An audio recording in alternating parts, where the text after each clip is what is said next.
Reef tanks are mesmerizing, living windows into the beauty of our oceans. But is this stunning hobby hiding a darker truth? Welcome to Loving Pets channel. In today's video, we dive deep into the growing debate. Is your reef tank harming the very reefs we admire?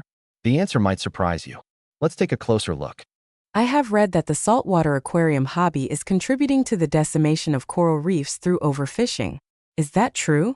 Why do they capture any livestock from the ocean? Why can't people settle for captive bred and raised livestock?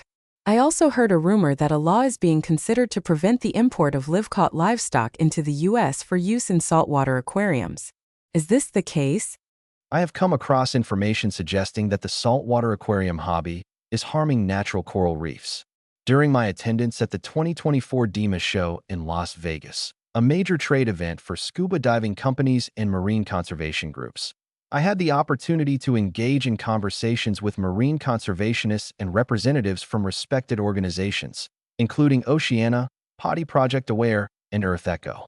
One of the primary questions I asked these experts was whether, based on their experience, the aquarium industry was playing a role in the decline of natural coral reefs due to the overfishing of certain species.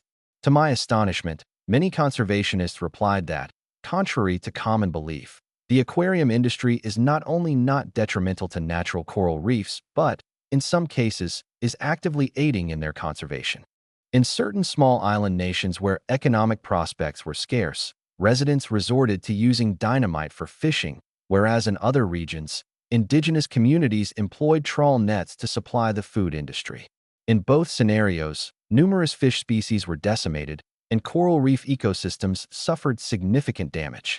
Organizations like the Marine Aquarium Council, MAC, along with independent retailers and wholesalers, traveled to some of these islands to educate the locals on capturing live fish using nets for the aquarium market. The islanders soon recognized the higher profitability of this method and began exporting live fish for aquariums.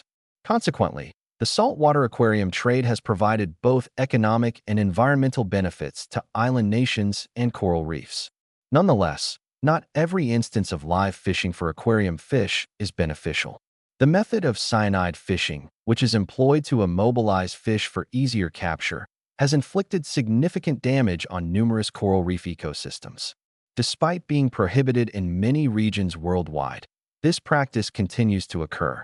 As a scuba diver and marine conservationist, it pains me to witness a vibrant fish flourishing in its natural environment, only to find it nearly lifeless in a store's aquarium.